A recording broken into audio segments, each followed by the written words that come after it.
Always remember, the truth is the truth, whether you believe it or not. The lie needs your permission and participation to even exist. And the only one place that a lie can exist is in the minds of those who are foolish enough to believe it.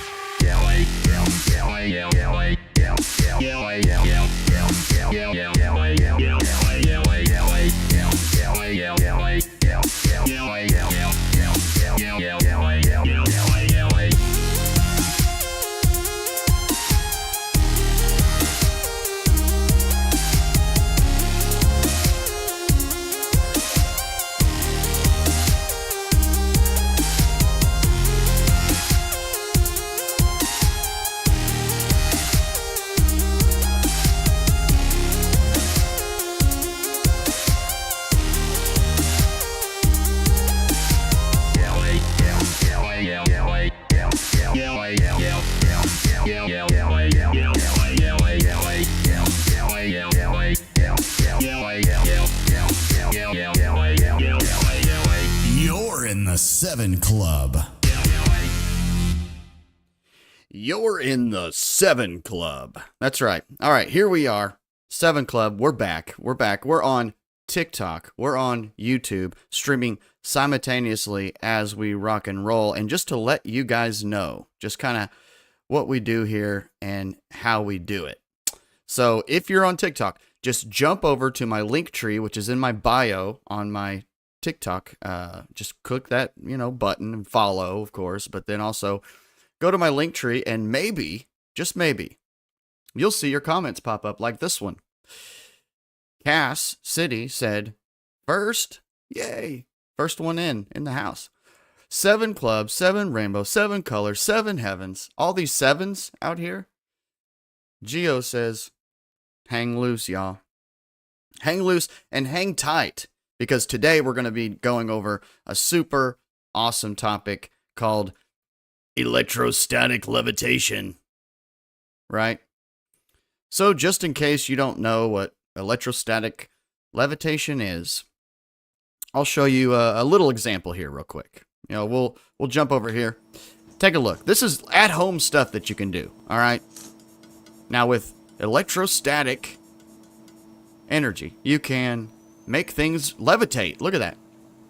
It's levitating. Oh my gosh, is it magic? Is it magic? No, it's science, okay?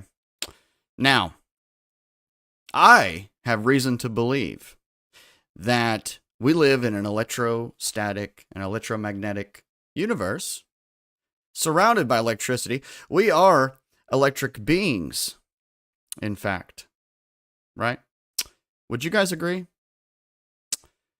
And I think that when Einstein came around and said, all right, space-time is bending and warping and blah, blah, blah, blah, blah, I think he was mistaken. Because think about it. Space-time, okay, the curvature of space-time, the bending and warping of space-time. Now let's break it down, all right? I like to do this. I like to break it down to its definitions. The definition of space-time is the concept of time and three-dimensional space regarded as fused in a four-dimensional continuum. I know that's a mouthful of words there, but let's break it down slowly. The concept of time, which is a human construct developed off of the sundial. We slapped a sundial on the ground and it would tell us the time relative to the position of the sun relative to us, right? To the observer. So 12 o'clock noon, the sun's straight up, right? Sundial, it's a human construct. It's not a tangible thing. Time's not a thing you can grab and twiddle with it. All right. And then space, three-dimensional space. That is the area, right? This little, here it is. Oh, it's a little box of space. It's the area in which things exist in the three-dimensional world. It's our directional, dimensional, spatial area. But when we're talking about space-time, though, it's the area in which something could exist, but in this case, doesn't. It's just literally the empty space. So the human construct of time and three-dimensional space, nothing, two nothings regarded as fused together in a four-dimensional continuum. Come on, guys. And that was what he said. That's what he said to us. Yeah. Space and time are bending in such a way that, oh my gosh, theoretical physics is so mind-boggling, is it not? But it's theoretical! That's what makes it so amazing, is it's not even scientifically proven. It's just a bunch of theories and concepts wrapped around it and put in a basket and thrown out in schools to teach people. I'm on one today, guys. That's right. So when we're talking about electrostatic levitation, okay, this is when we harness the electrostatic potential in the atmosphere. And that's right, we have a gradient of electrostatics potential. It starts at zero, the ground, as it's grounded, and it moves up 100 volts per meter as you extend and ascend upward. All right, so think about it. If all these hundreds and thousands of volts of potential are to be harnessed and used, could you levitate? That's the question. Well, let's take it back to the old school a little bit. Let's rewind a little bit, all right? Let's go back to the old days. What are some technologies that we didn't think were possible that actually were in a time? Well, Jessica, good to see you. Elite Complete, what's up? It's Jackson. What's up, Jackson? I'm going to pop your comment right up on the screen there, buddy. Now, check it out, guys. This was a car back in the oldens. I mean, look at it. That's an old car there. Let's see if we got a date here on this thing. But this is a vehicle running on compressed air. Would you believe it? You know, water's one thing. That's a resource that is forever. You can't destroy water, by the way. You ever thought of that? Water, it takes its many forms. You know, you've got rain coming on down, right? You got the condensation of the atmosphere and the fog and whatnot. You got all that going on. And you cannot destroy water. It'll freeze into ice cubes. You can hit it with a hammer, but it'll just break into small pieces, melt, and then it's water, and then it'll evaporate, and it's back in the air again. Try to destroy water. You can't do it. It'll just keep running from you and changing into different forms, and you can't catch me, dude. I'm water. I'm forever. Now, what about air? Air, it can get polluted and whatnot, but you can't destroy air either. It's there forever. You can compress it. You can put a whole bunch of air in a tank. Right, now imagine this. Think about combustion and what it is exactly. All right, explosions, energy being created with combustion. Now, do you think that with the big old air compressing tanks and the kind of stuff, nail guns? Okay, I can build a house with a nail gun with compressed air shooting nails through wood. That's energy right there. Now, do you think that same energy, you know, and mechanisms that could be, you know, put together in such a way that same energy that shoots the nails through 4x4s, 2x4s, could power a vehicle? Now, could it perpetuate? Could it continuously fill those tanks? Could you find a perpetual engine that compressed the air, caused combustion, and created torque? Well, apparently it was a thing. Never heard of this, have you? No. Because these technologies that save our lives are pretty much hidden, pushed way down the line, and, well, we all know what happened to the guy who made a vehicle that ran on water. Oh, he's gone. He's gone. Hey, Scott, what's up? Crippling Truth, what's cracking, my man? Now, we're going to talk about it. The Airmobile, all right? This is kind of just getting us started here. That there's some pretty interesting technologies. Now, let's go to this one here. This is the air/electric perpetual drive. Okay. So it's a 25-ton air electric rail engine ready to test. Battery drives electric motor running, starting air compressors to get 400 pounds of pressure in the air tanks. The air engine then drives the car. The wheels drive the main compressor to refill the tanks, and the battery is a charging generator. So these are battery-powered, air-compressed powered vehicles that generate energy as they go and charge the batteries as they go, right? Crippling Truth says magnetic levitation and hydro engines. Yep. Now let's move on. Now, you think about the old uns and these airships. You know what I always thought with these airships? I thought it was fascinating that they had blimps back in the day. I pictured these things to be this big cloth blimp, like we have today, made of some kind of cloth. And this little section down here at the bottom was the only place that held people, and it was just this big old thing full of helium or hydrogen or whatever else, and it floated around like a balloon. Boy, was I wrong. This thing's made out of steel, aluminum, different kinds of metals. I guess there could be a Led Zeppelin out there somewhere. If so, you don't need a stairway to heaven. But either way. So here we have this big metal structure. And did you know that most of the inside of this is actually filled with apartments and restaurants and tennis courts and basketball courts? And it's like a big cruise ship. Floating in the sky. Floating in the sky. What's up, Digital Plums? Good to see you, man. Johnny Dill, the ions. Johnny Dill's bringing up the ions now. Now, don't break ionic wind here, though. Please. Moving on. Look at these things. Now, here's what's funny. These big O ships, here's a U.S. Navy one. Thing's made out of straight steel. Okay, this thing weighs, all right, if we're talking science, if we're talking modern, everyday, today science, the weight of this thing versus helium-hydrogen ratio, or how much helium or hydrogen could fit within this thing versus its weight, makes 0 sense. 0. Now, you see this little tethering system, and it just so happens, okay, looks like that Tesla coil, kind of the Tesla towers, that he had. Now, think about this, though.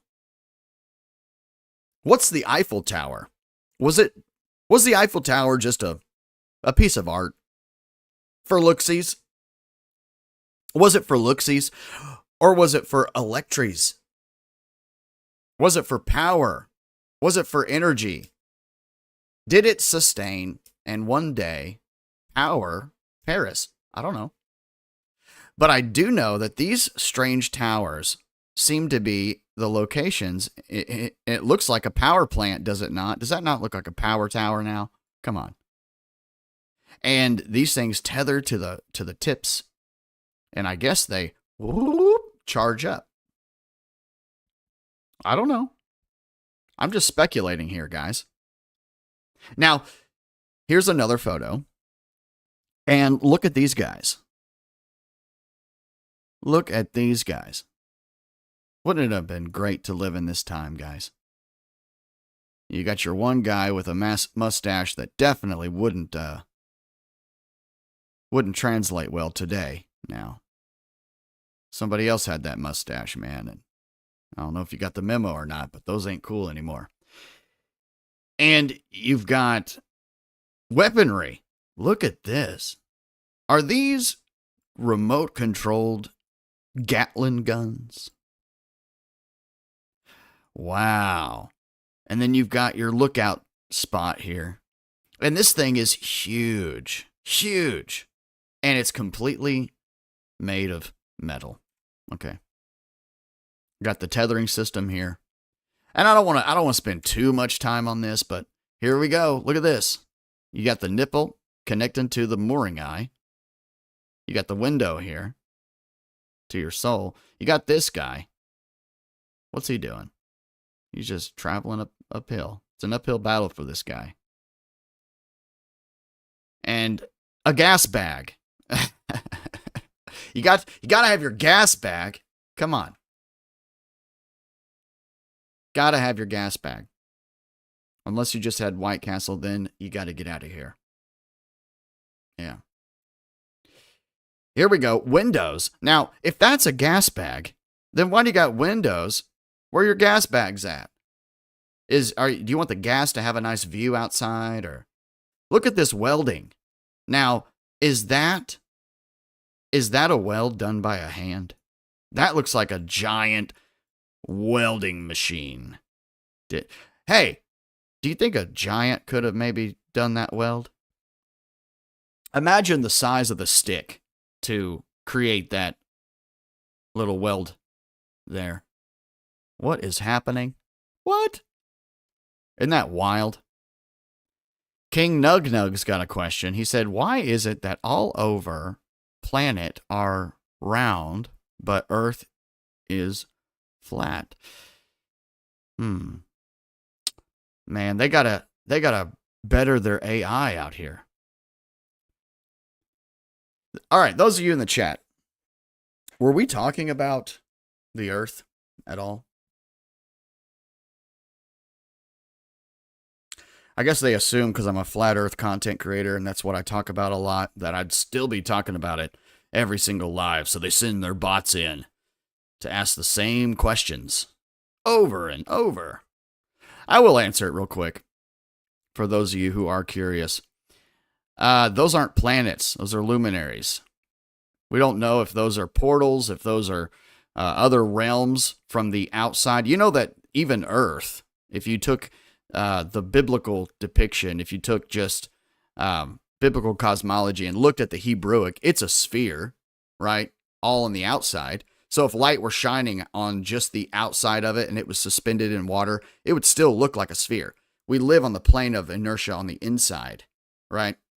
So either way, those could be other realms just like this, but they're inside of it rather than on the outside of it in the impossible vacuum of supposed space. But, you know, if you're a biblical person, you think that it's not a vacuum. But anyway, gold. You know, gold's one of the best conductors of electricity. Look at that big gold top there. Or could be copper, which is also what our power is made of, our power cables and stuff in our house. Oh no. Tethering to buildings, giant skyscrapers. Isn't that the one that King Kong traveled up? All right, anyway, we weren't supposed to spend a whole lot of time on this, but I do want to get to these last few slides because a strange lifting force, it says. See, that thing, right? That thing there, they can't really go off the narrative that it's got a gas bag because it doesn't have a gas bag. Where's your gas bag? You gas bag? All you've got's windows with no gas bag? Come on. It says, how does this airship even keep aloft without a gas bag? The strangest craft ever. It's a big old cruise ship. Minus the water. It's a Zeppelin. It's a big old hanky-panky-danky. Look at this thing. And if you look at how the inside is, they walk up in here and look, they got the registration section. They say, hey, dude, this is the pilot's house. You know, we're going to hang out here. We're going to steer this big old ship through the midnight sky. You know, once you go in and get yourself settled, you know, go down to the cafeteria, grab yourself some food, you know, and then travel on down this way, okay? And hang out in the cruise cabin for a little bit. Hang out, you know, talk to your friends, your sisters, and then go out to the observatory turret out there on top. Pop up top, check it out, go look at the flat plane. Also, we might be installing a swimming pool soon. Imagine that. So does that look like it has a gas bag? No, it doesn't. There's no gas bag. I thought you needed a gas bag. You don't got one. Uh-oh, our blimp's coming back. That's not a blimp. Where's your gas bag? Let's count how many times I could say gas bag on this stream. We're getting ready to get away from the gas bags, so I probably won't be saying gas bag much anymore. So I'm going to take advantage of it and say gas bag as much as I can right now. Where's your gas bag? Mr. Blimp? You're trying to make a comeback without a gas bag? Okay, so you're saying you're going to make a comeback, but you're not bringing your gas bag. Does someone smell cover up? Why airships may be the future of travel. Well, they were the past of travel, you gas bag. That's fun to say. The New Yorker also says a new generation of airships is born. No, that's an old generation. It's got houses inside of it. What? And theaters? And these little propellers. That's what I thought was funny about this one. This big old honky-donkey thing. Looks like a whale, but bigger. It's got a pool in it. It's got a swimming pool inside. But then it's got these itty-bitty widow propellers. What is that going to do? Probably nothing. Well, NASA, they're ahead of the technology, my friends. Wonder if the gas bag held helium. I don't know. I want one too, Derpatron. What's up, brother? Flurf Slayer's here. Oh no.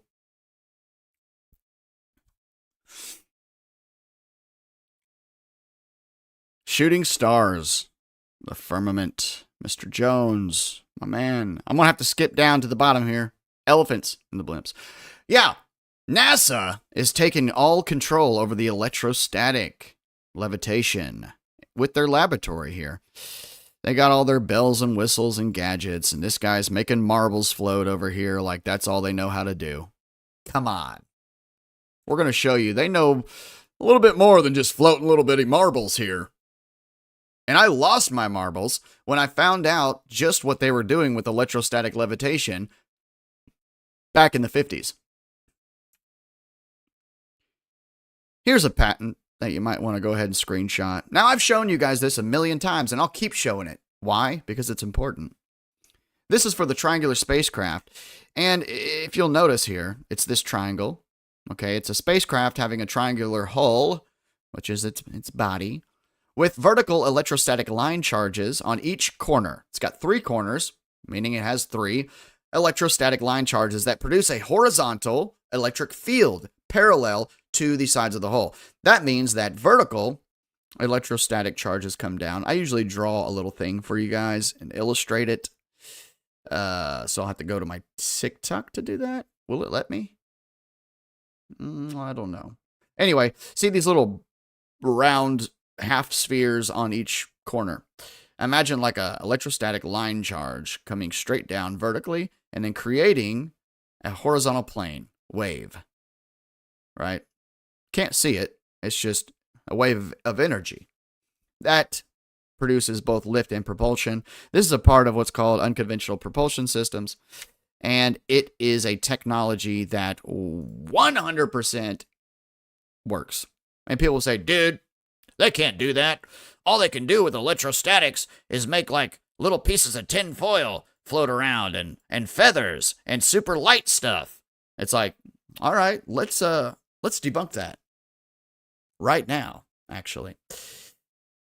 I'll show you. Okay, they're partially right because I showed you that little, whatchamacallit, little piece of foil floating around. Okay, now they can also suspend little fragments of things. You see this thing? It's like they're just making things suspend in midair, and they're making little confetti float and things like that. Oh, big deal, right?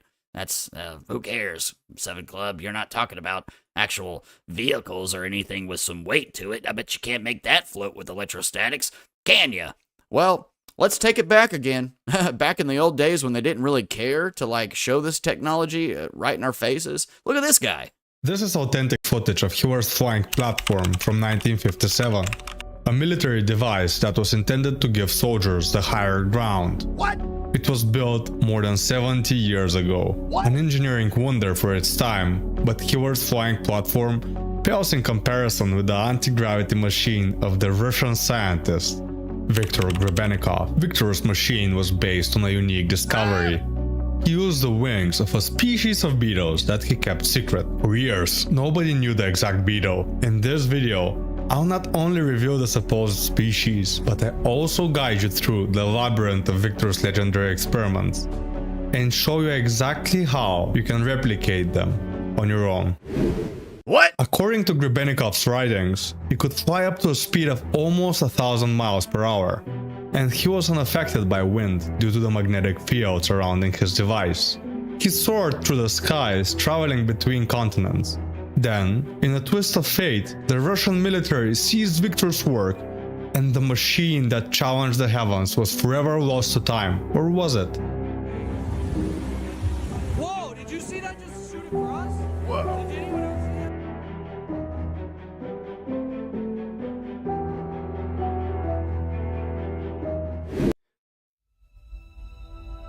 Blimping ain't easy.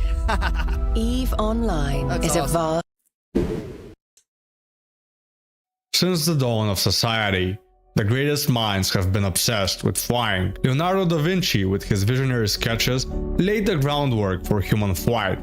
His inventions, far ahead of their time, whispered of a future where humans What's up? Russ from England. could glide through the air like birds. Centuries passed and da Vinci's dreams took wing.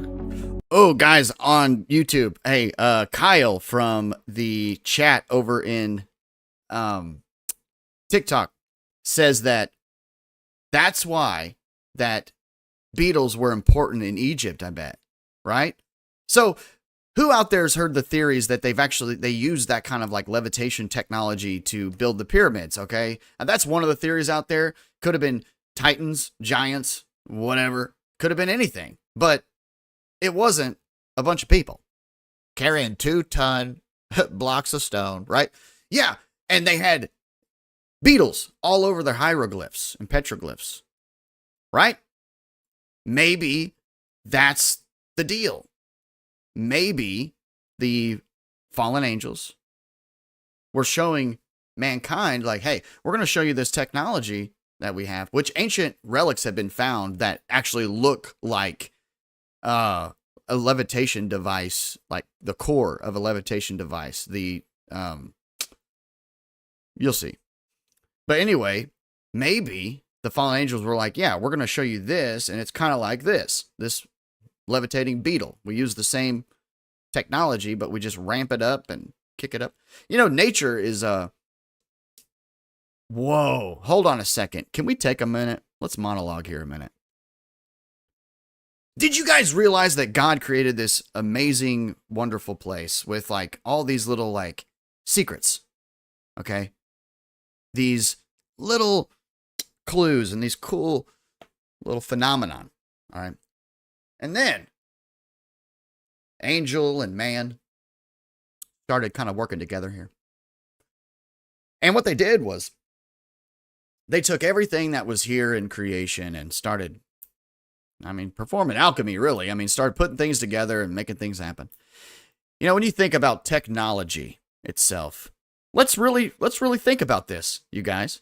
No one really stops and thinks about it, about technology. Now, a CD, for instance, and this is the one I like to bring up because it's crazy. Let's completely forget about the fact that you're sitting here listening to me from all over the world in real time while I'm looking into this glass and copper conundrum called a lens with this LCD screen, this copper and wire metal caged something or other. And it goes into this box that has all these cities inside of it, looking things, motherboards and what have you. Not to mention all of that that's impossible. But think about just a CD, compact disc that's got a movie or music on it. Let's just say movie because that's even more crazy. A DVD, right? So there's this plastic flat disc with some foil on it. I'm not kidding. You go stick it on this spindle thing that spins around. And it's got another one of those things that you're looking at me through, the glass with the wires and the little mother chip board thing on it, right? And it spins with its foil over top of this glass little thing. And it sits there and computes. It's like ones and zeros, whatever, some kind of a code. And then it sends an image and sound to that box on the television, or the box is the television, the box on the wall with all these little bitty lights of different little colors, these pixels that they all light up in their arranged color, and they create an image and sound. Now, when you think about, wait a minute, how did like real life get to be on that disc with the foil and then read by a little camera, a little sensor, and then projected onto a television?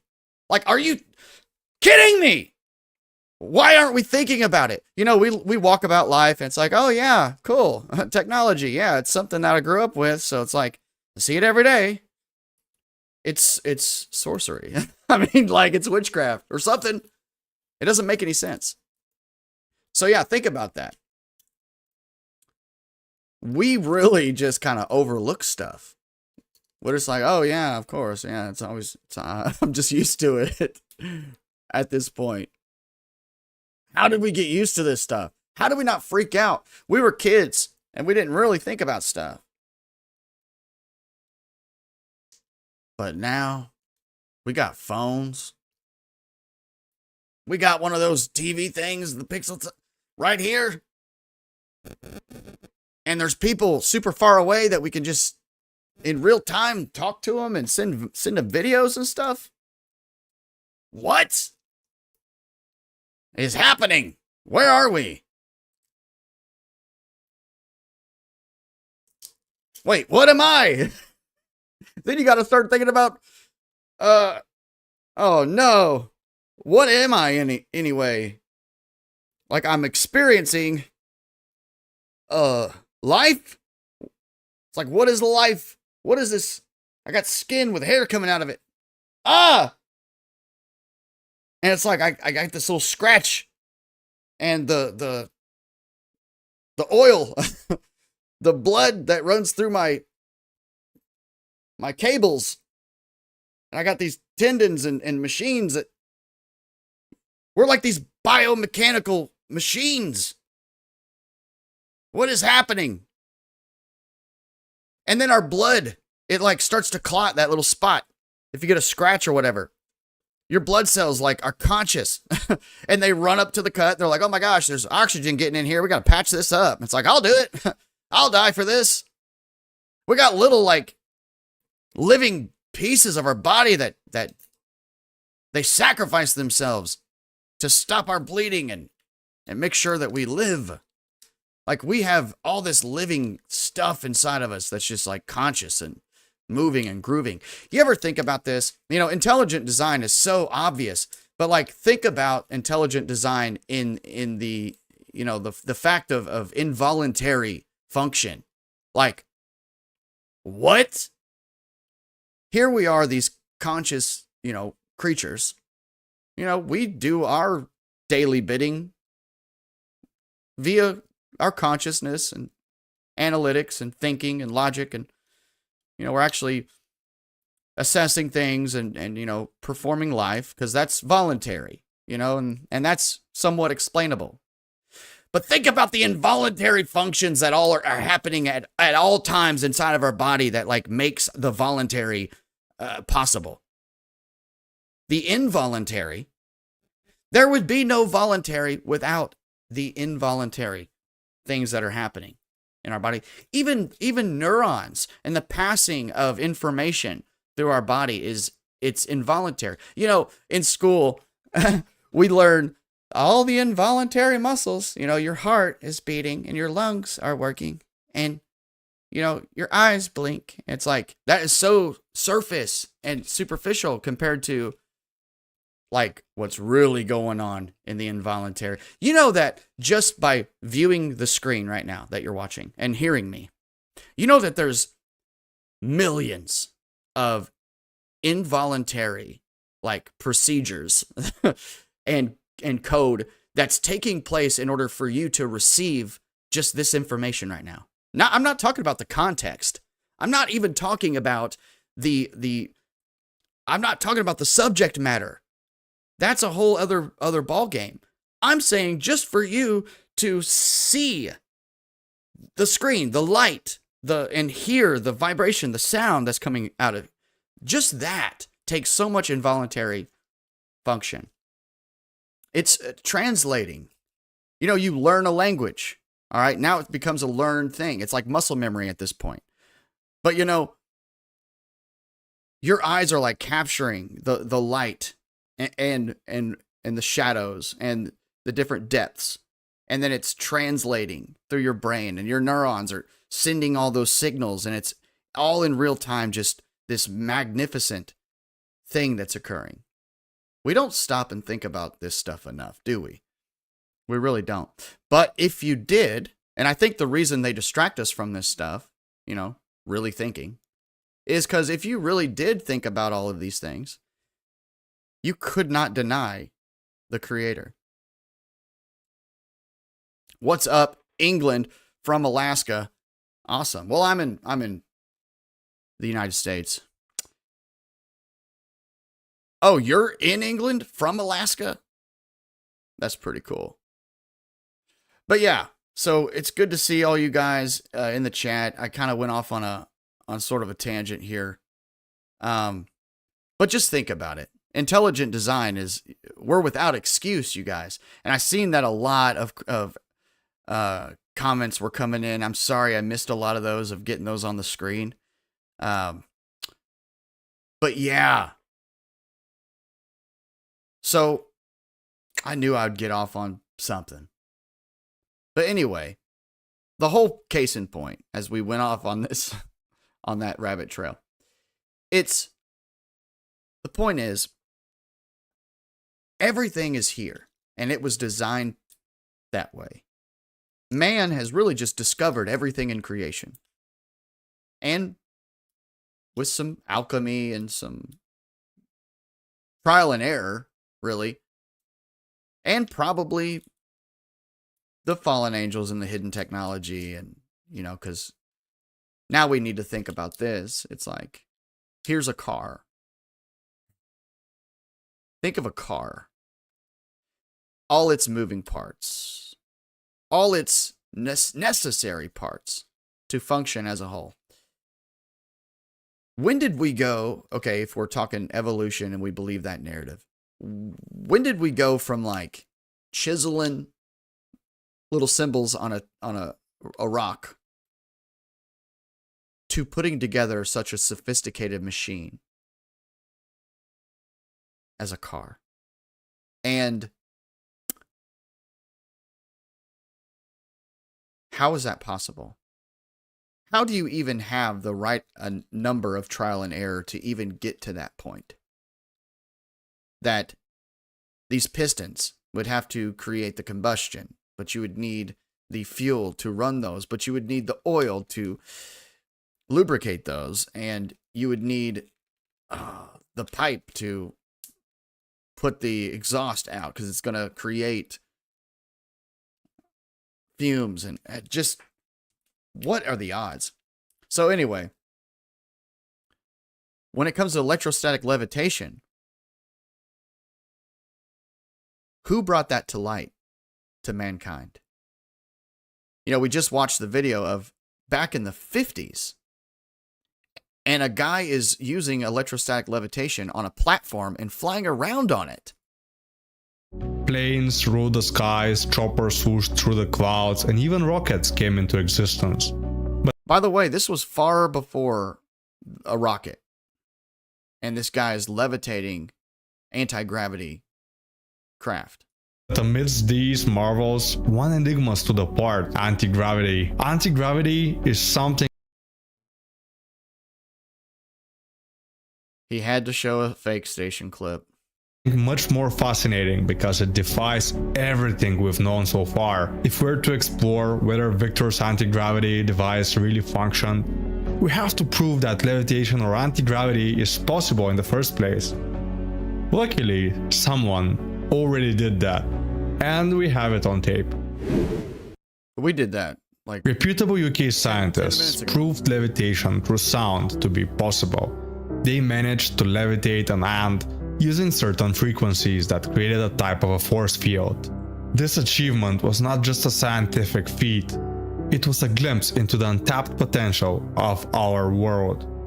Many speculate that ancient civilizations built the pyramids using similar techniques. oh, Physically, it's possible. There's the Sound theory. is a vibration that propagates as an acoustic wave through a medium like our atmosphere.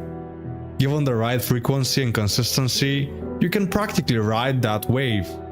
Now that we know levitation through sound is possible, we can unravel whether Viktor Grebennikov achieved his mysterious levitation the same way, or perhaps he found out how to create something much more powerful. An inertial mass reduction device, or what normal people would call anti-gravity. In my pursuit of debunking whether Grebennikov faked his famous photo or not, I accidentally discovered how UFOs are built to fly at insane speeds. I'll reveal that too, and I hope the FBI doesn't break down my door.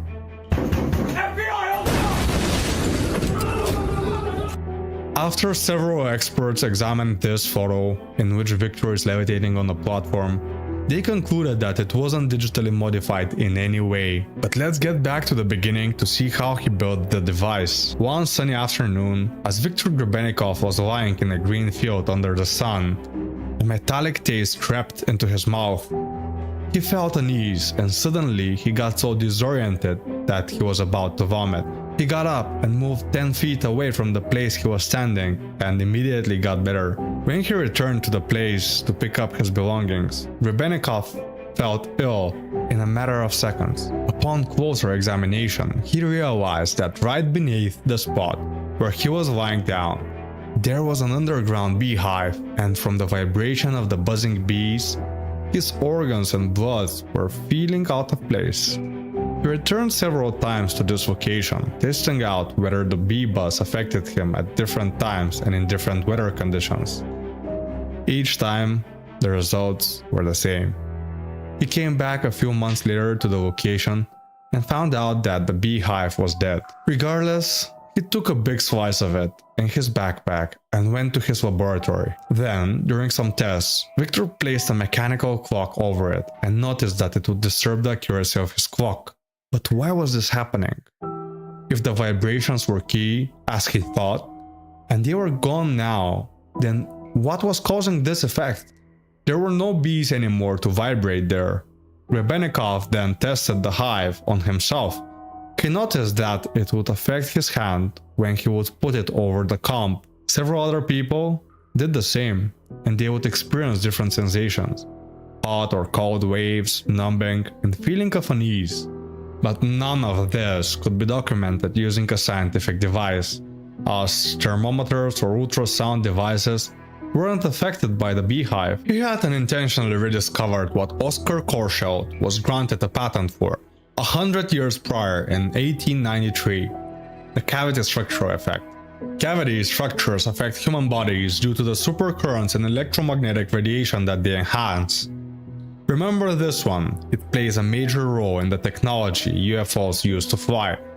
And I promise you, we will uncover that in 2 to 3 minutes. According to well, I seen over in the chat, he said that was a shadow trick. Let's see, we're at 6:05, so we'll come back to this. Is this a shadow trick? This is authentic footage of Hewlett's flying platform from 1957, a military device that was intended to give soldiers the higher ground. It was built more than 70 years ago. an engineering wonder for its time, but Hillard's flying platform pales in comparison with the anti-gravity. I promise you, we will uncover that in 2 to 3 minutes. According to many scientists, larger beetles shouldn't be physically able to fly due to their huge weight and subpar wings. In his pursuit of discovering how these bugs can fly, Viktor Grebennikov discovered that tiny cavity structures were present on the wings of certain beetles. Those beetles were combining the cavity structures with vibration through movement, and thus defying gravity by levitating rather than flying. Sound is connected to frequencies and vibrations. This means that if we have a real anti-gravity device, it would not use copters like a chopper, or internal combustion like a plane, and instead, it would defy time-space and gravity. All UFOs we've heard of are supposedly of this type. In 1947, the famous Roswell UFO crash happened. After going through the classified documents, we can find that... Hold on, guys. All right, so... All right. Look at that UFO.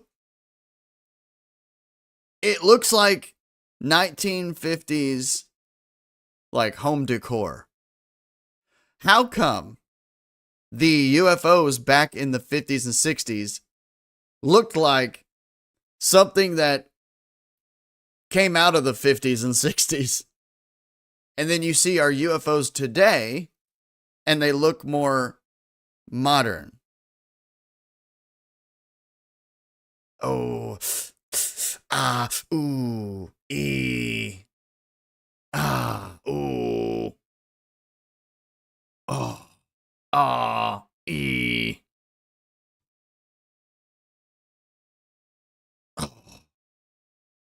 whole crash happened. After going through the classified documents, we can find that just the very next year, in 1950, the CIA started working on anti-gravity devices, which means most likely they were reverse engineering the UFO they'd found. Instead of reverse engineering a UFO, Viktor reverse engineered the wings of a beetle in the form of a hovercraft that he would step on. Found out that they repel each other in the form of electromagnetic fields. Using the same technology, he created a device that would amplify an electromagnetic field through the cavity structure effect that we mentioned before. Anything he pushed on this device would instantly get thrown into the air. Ever since, for years, enthusiasts have been searching desperately to find that beetle to replicate this levitation effect. Grebennikov kept the beetle species a secret because he was an animal lover. But I found someone who knows the beetle species, and he told me. I'll share it after I show you how to recreate Viktor's famous photo and experiment. If a man really hated ads, here's what he would do. Day 1, he would install Pi on his computer without spending a dime. Grebennikov was then rumored to have created the One of these days, I'll get ad-free YouTube. One of these. infamous hovercraft scooter. But is it real? Does it really work? And could a device like that exist in real life? First of all, we saw Hillard's version of a hover scooter that existed.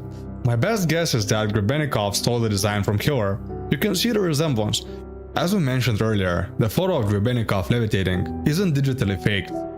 But that doesn't necessarily mean that it wasn't faked or staged. And Viktor's grandson confirmed just that, and he should know. He helped him, faking the photo. And here is how they did it. They used a glass jar on which Viktor stepped with his hover platform. He specifically chose a background that would allow him to sandpaper. You can tell that thing's not real.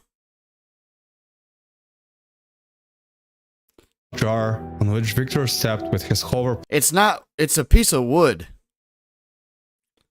There's not enough thickness to it for it to have the technology in it for it to levitate, so I wasn't really surprised. Platform. He specifically chose a background that would allow him to sandpaper the shadow of the jar and remove it. According to Viktor's grandson, he'd seen the hovercraft, never shared whether it worked or not. After Viktor's works were censored, his grandson said it was all a fake, probably pressed by the authorities. But how would we know? Why would they fake this photo? Well, there's a sequence of events that explains that, and here's what happened according to Viktor Grebennikov's grandson. Viktor created a hovercraft. Not long after, Alright, don't really need to go into how they faked that one. But if this was happening in the 50s, and this, hold on, let me go to my, whoop, and this is happening now, these,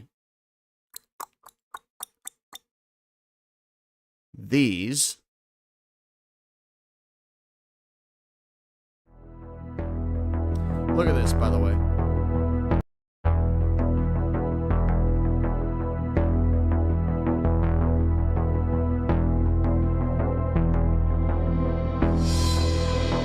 Since the end of the Second World War, relations between the United States and Russia have steadily worsened, marked by mounting tensions over decades. Amid these rivalries, rumors hint at a groundbreaking American innovation, an anti-gravity aircraft. If real, this advanced technology could redefine modern warfare. But does such a craft truly exist? And if so, what are its capabilities? And what breakthroughs led to its development? Join us as we unveil the new anti-gravity aircraft that the United States is testing to combat Russia. American aviation companies have pushed the boundaries of technology and worked on secret projects for years, and some of these projects have been well hidden until now. These secret projects can be linked to a particular region, the Antelope Valley. Antelope Valley, nestled between Palmdale and Lancaster, California, is home to some of the most advanced military facilities and top aerospace contractors. Here you'll find Skunk Works, the secretive division of the U.S. Air Force responsible for advanced aviation projects. Alongside industry giants like Northrop Grumman, Boeing, and NASA's Armstrong Flight Research Center. Just a short distance north lies Edwards Air Force Base, a hub for military testing, and further out, the Naval Air Weapons Station at China Lake. Adding to its mystique is the infamous Area 51 at Groom Lake, known for its extraterrestrial activity. Among its remarkable creations is the TR-3A Black Manta, a hypersonic reconnaissance aircraft born from a covert collaboration between the United States Air Force and Northrop Grumman, the same team that developed the legendary B-2 Spirit. Yeah, that is true. Like, they're not going to just release the new cutting edge, but you know, we've got video of the triangular ones. I mean, they're all over the place. There's so many videos. And if you guys look up the 2025 UFO sightings in the last, and some of them are just orbs and stuff. Of course, you know, those could be holograms. Those could be projections and things like that. Or, you know, my opinion is, you know, they got the B-2 stealth bomber. They've got these triangular craft. And this video, it's just long. It's like 21 minutes. But it goes into, you know, all the different technologies and stuff. You can find this on YouTube. I actually put the link in the description. Whoops, in the description. So you guys can look up that if you want to watch it. Point is that electrostatic levitation is real. Okay. Now, when it comes to anti-gravity or electrogravitics, magnetism, electromagnetism, electrostatic energy are the ways that we can defy gravity, right? Those are the anti-gravity techniques and craft that we have. Now, there's one craft that's theoretical, that it defies gravity in the sense of the Einsteinian model of gravity, the bending and warping of space-time. And that's called warp drives. They don't exist. Now, why is it that when it comes to defying gravity, we can do experiments, test the electrostatics, the magnetism, but when it comes to warp drives, it's impossible because it's not real, right? Now, when you think of theoretical physics, they had to come up with these ideas of how gravity, so-called, on this heliocentric model works. Bending and warping of space-time, okay? Now, they had to prove that, though. They had to prove space-time as being this tangible thing. Although it's not, And did you know that the idea of the fourth dimension didn't even come about till Einstein had to come up with that theory? He had to think of and come up with a spatial and directional dimension that didn't exist, that some kind of force was working in, so that we couldn't ever test it nor falsify it, because it's working in a dimension that we can't perceive, let alone experiment on. We can't actually use the scientific method to prove or disprove the theory of space-time, because we can't move into the fourth dimension. So how could we ever test a continuum or two things working as a fabric within that continuum? It's impossible. Now, think about this, though. When thinking about this concept of space-time and gravity and trying to come up with reasons why it is or isn't true, they have what's called time dilation, that they will tell you is how they know that space-time is a tangible thing, that they can measure it, and that it is real. They use what's called atomic clocks. Okay, they put one in an airplane and flew it above at a high altitude, left one on the ground. Now, by the way, atomic clocks, they're not like a traditional clock like you think of, tick-tock, tick-tock. Okay, it's not that kind of time. It's the measurement of the oscillation of atoms, right? The vibration of atoms. How many times they oscillate within a set amount of time. Okay, that's what an atomic clock is. Now, they flew one up in a plane, not in a Faraday cage, but just up in a plane. A Faraday cage would isolate it from electrostatics. They flew it in a plane, left one on the ground, measured the oscillations. Okay, the one in the plane and the one on the ground were off by 40 billionths of a second.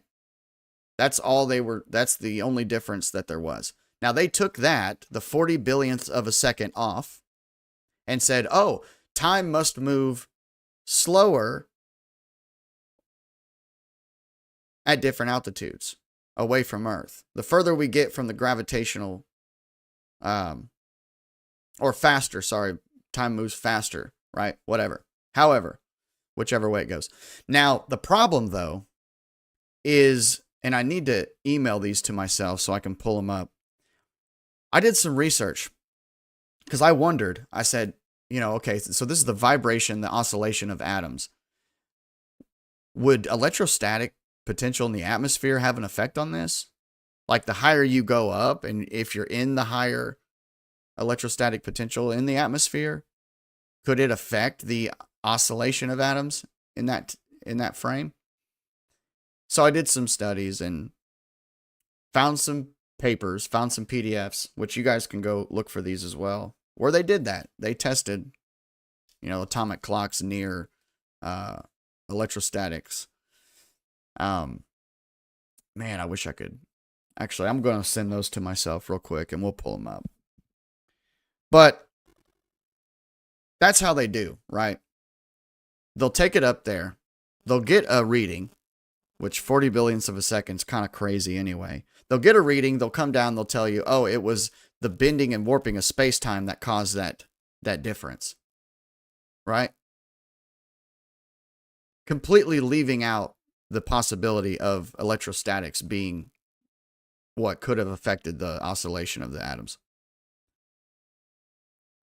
Now, how often do you think they do stuff like this? Just leave out variables, leave out certain things. And do you wonder if they did fly the atomic clock in the plane, if they created a Faraday cage in the plane, put it in there and flew it, would it make a difference, do you think? Do you think we would be, or could 40 billionths of a second, by the way, is insane.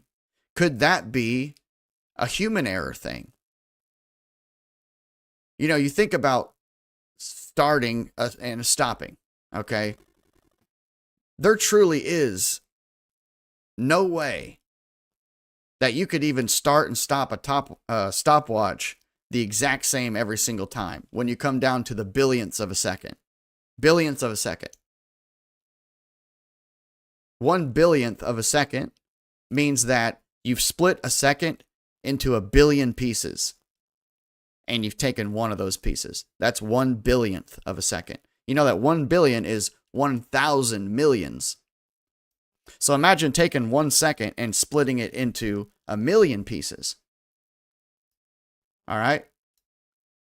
Now, split each of those million pieces into 1,000 pieces.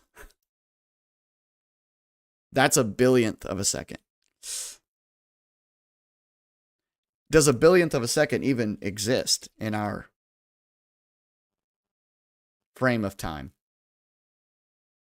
Is it significant? Could the start and stop point be human error in that 1/billionth of a second? I don't know. I don't know. Seems like it could. Anyway, my point with this whole stream, which I gotta go soon, but the whole idea, Spyro, you said, how do you even get that number? I don't know. What even counts in billionths of seconds? I mean, the only way that we would get that number is if the oscillations of the atoms were 1 billion vibrations per second. Otherwise, you don't really have anything to go off of. I don't know what would be. How fast does an atom oscillate? Let's see. How many times does an atom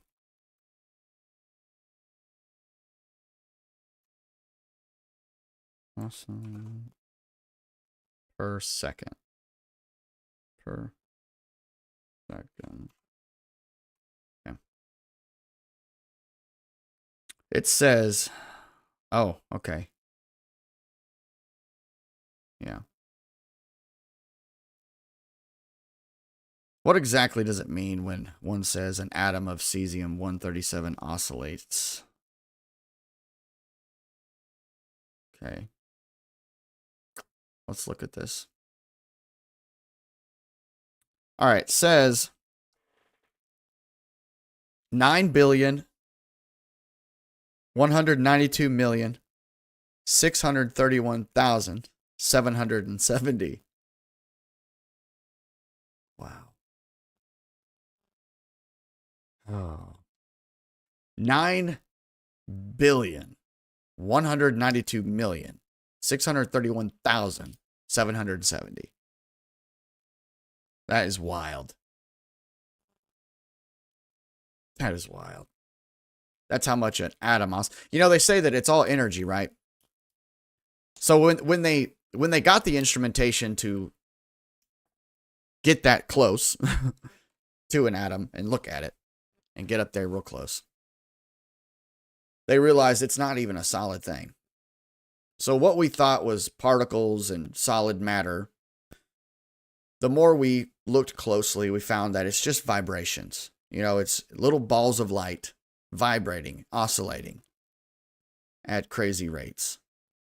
They did tests at quantum physics with electrons, particles, you know, shooting them through slits to act as, watching them act as waves, or at least viewing the interference pattern at the other side of the two slits, showing that they did act as waves. But then when they tried to observe them acting as wave in real time, they didn't behave that way.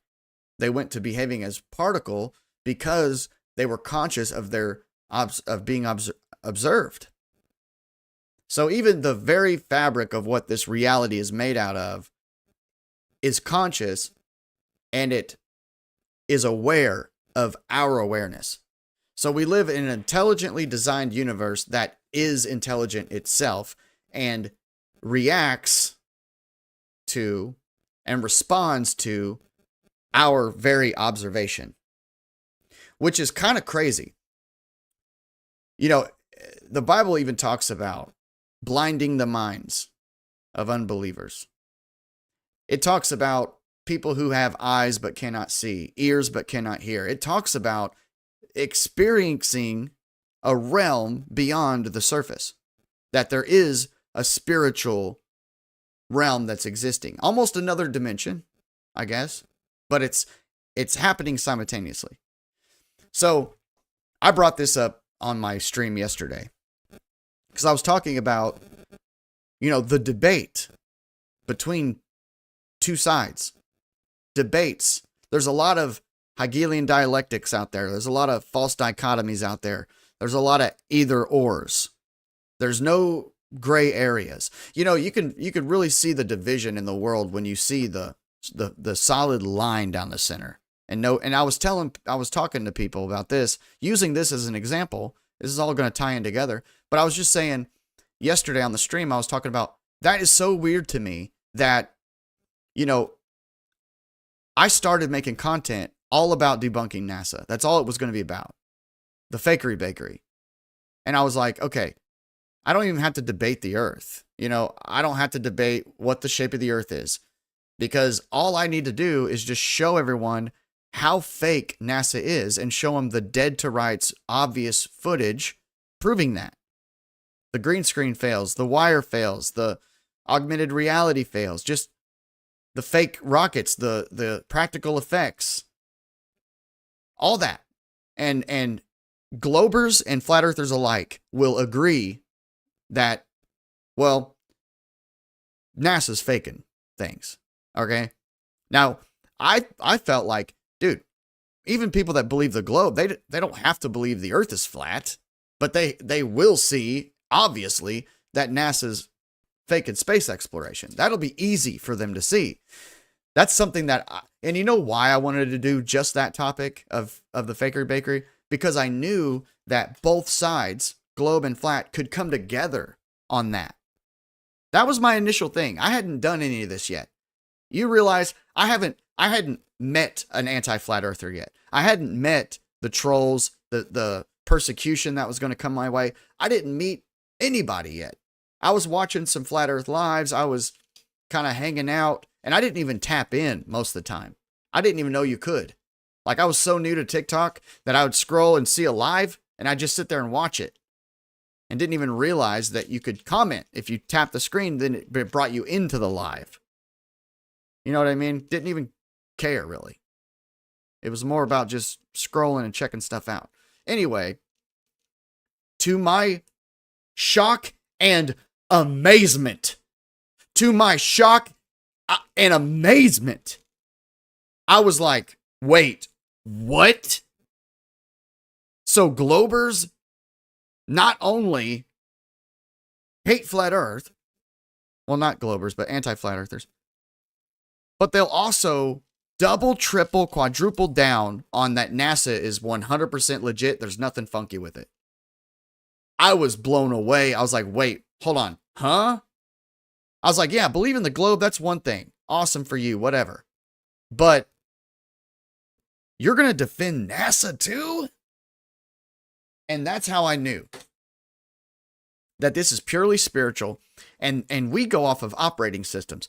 We live in an intelligently designed universe that is intelligent. This reality is intelligent itself.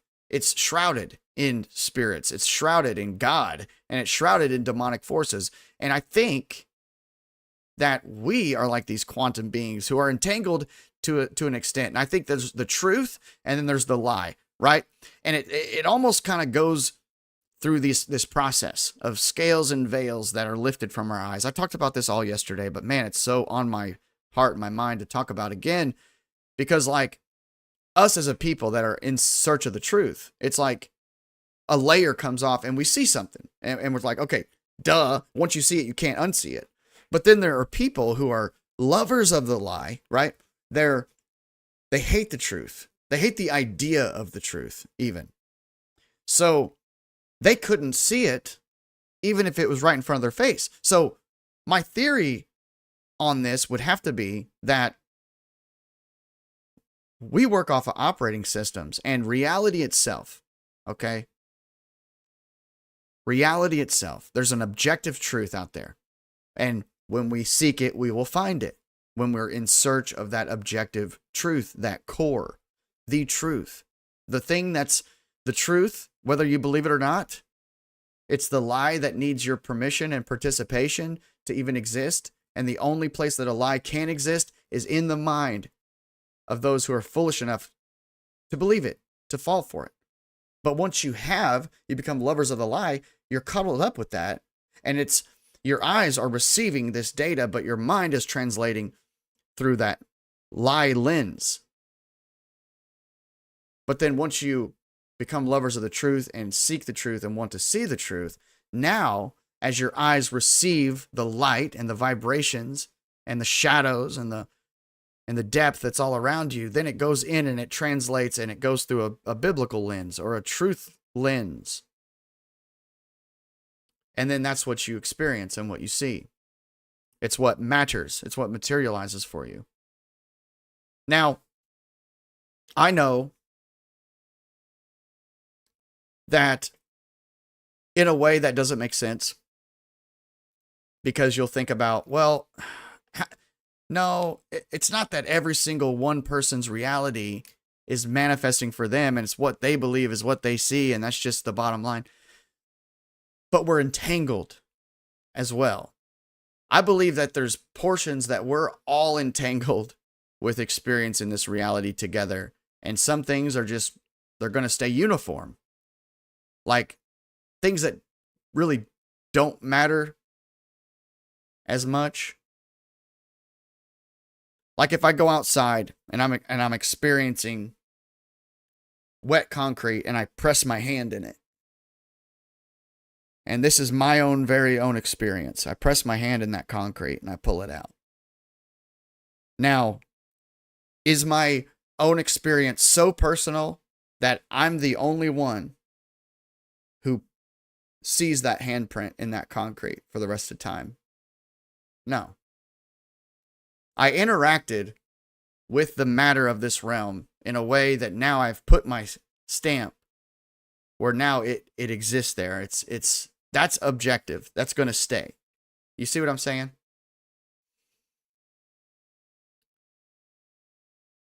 What I'm saying is, there are people who truly, and I used this as an example yesterday too, there are people who truly believe they see curvature from an airplane. They render that. They see that. We look out, we see a perfectly flat horizon. Could it be that this place is far more spiritual? This whole existence, this whole reality is far more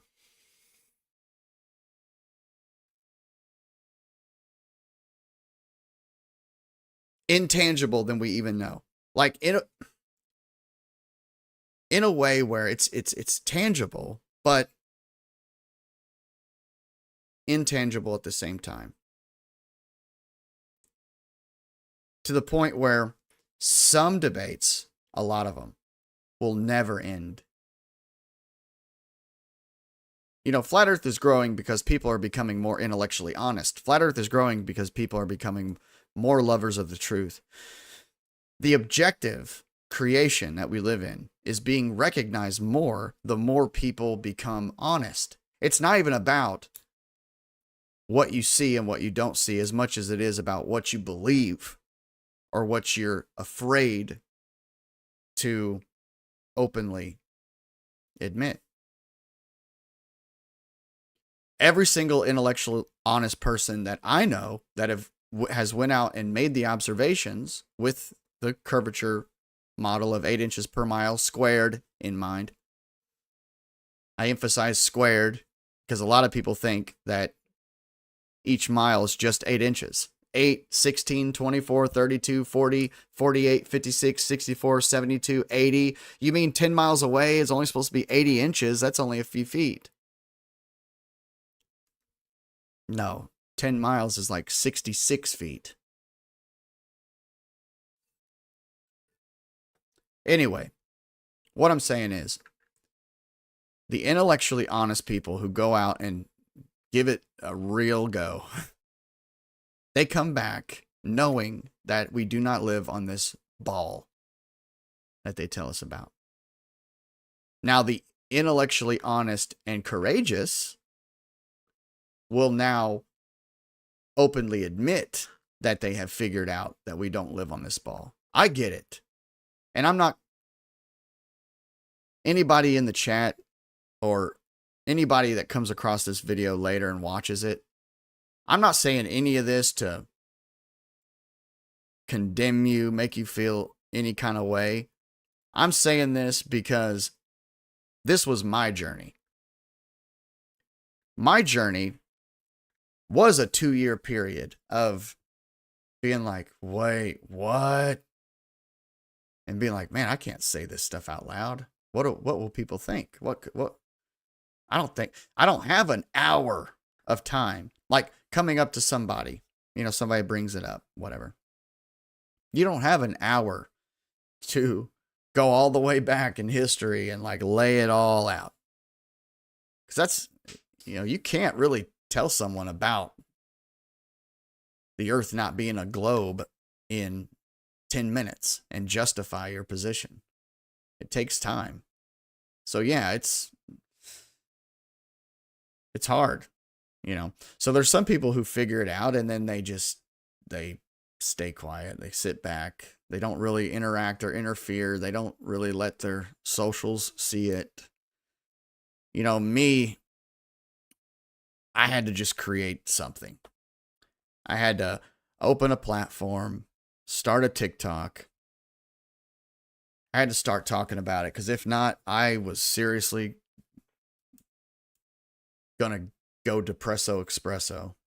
All right. Love you guys. I do got to go. I didn't look at the time, but I am late. I got to roll. Love you guys so much.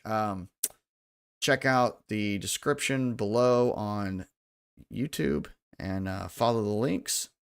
All the videos are in there. Love you very much. See y'all later.